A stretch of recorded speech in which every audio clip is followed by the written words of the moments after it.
যেখানে যেত আর হাসাকেও সেখানে নিয়ে যেত। তারপরেও কারো প্রতি কারো যেন ভালোবাসার কোনো কমতি ছিল না। সে অনেক দিন আগের কথা।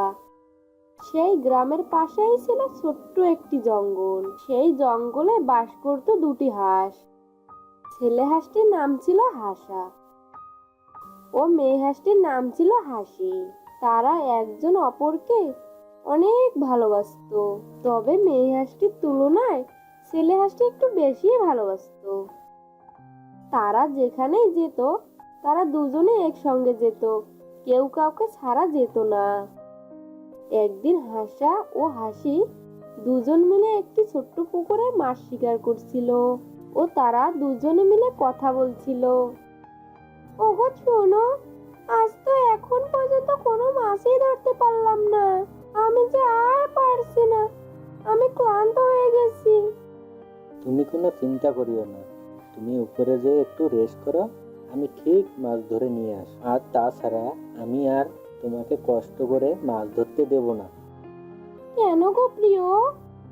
প্রিয়তমা, তুমি কি বোঝো না তোমাকে আমি কত ভালোবাসি? আর ভালোবাসাকে কেউ কি কষ্ট দেয় বলো? ওগো প্রিয়, তুমি আমাকে এত ভালোবাসো? হ্যাঁ গো প্রিয়তমা, তোমাকে আমি অনেক অনেক বেশি ভালোবাসি। এভাবেই তারা দুজন কথা বলছিল।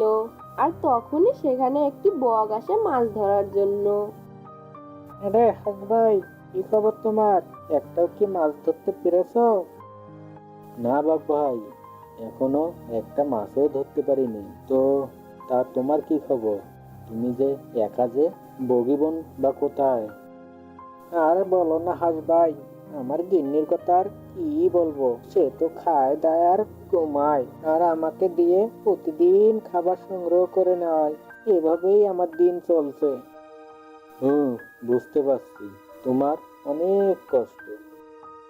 অবশেষে হাসা ও হাসি মাছ ধরে বাড়ির উদ্দেশ্যে রওনা দিল। এই দেখে বক বলে, বাহ, হাসাহাসিকে দেখলেই বোঝা যায় তারা অপরকে কত ভালোবাসে। আর কত সুন্দর করে দুজনে মাছ শিকার করে বাসায় চলে যাচ্ছে। সবই কপাল। আর আমার বউ তো বউ না, সে যেন রাক্ষসী। সারাদিন আমাকে দিয়ে কাজ করে নেয় আর সে শুয়ে বসে খায়।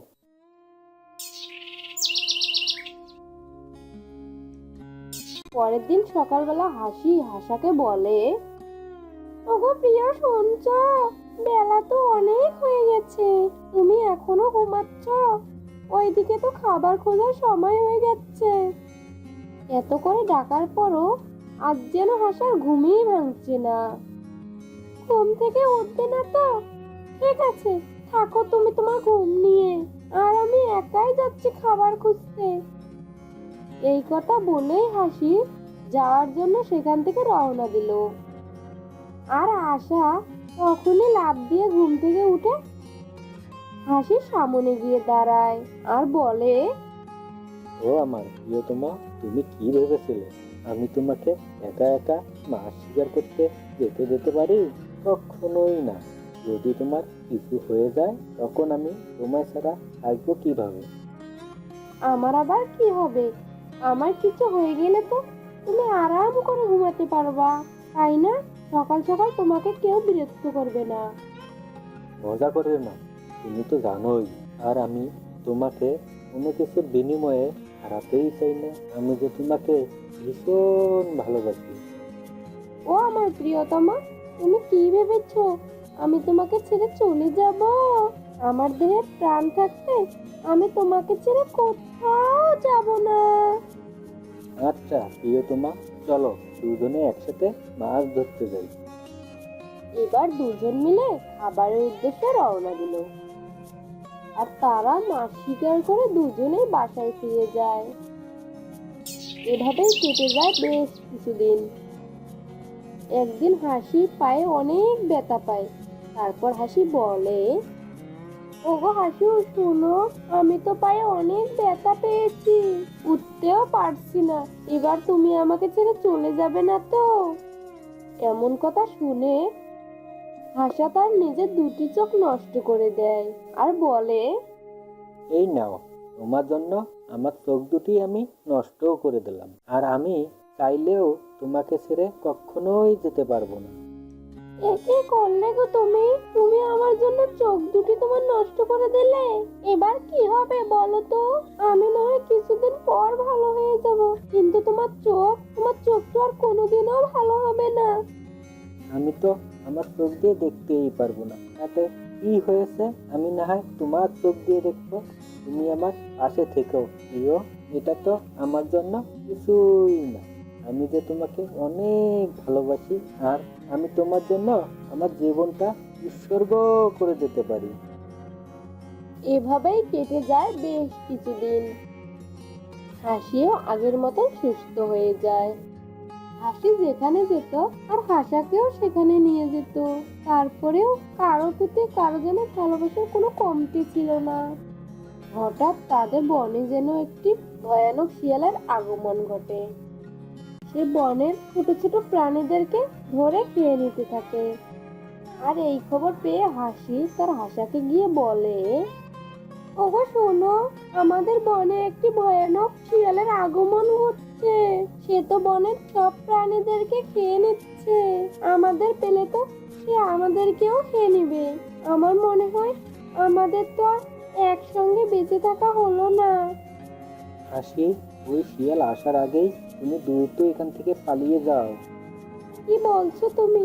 আমি কিভাবে তোমাকে একা রেখে ফেলে চলে যাব? তুমি আমাকে নিয়ে কখনোই চিন্তা করিও না, আমি আমাকে নিজেকে সামলিয়ে নিতে পারবো। তুমি এখন দ্রুত এখান থেকে পালাও। হাসার এই কথা শুনে হাসি সেখান থেকে দ্রুত পালিয়ে যায়। কিছুক্ষণের মধ্যে সেখানে সেই শিয়ালটি চলে আসে আর হাসাকে ধরে খেয়ে ফেলে। তারপরে শিয়ালটি বলে, ওহ, আজকে দারুণ খাওয়া হয়েছে, পেট একদমই লোড হয়ে গেছে। আজকে মনে হয় পাখিটা একটু বেশিই খাওয়া হয়ে গেছে। যাক, আমি এবার আমার আস্তানায় ফিরে যাই। এই বলে শিয়াল সেখান থেকে চলে যায়।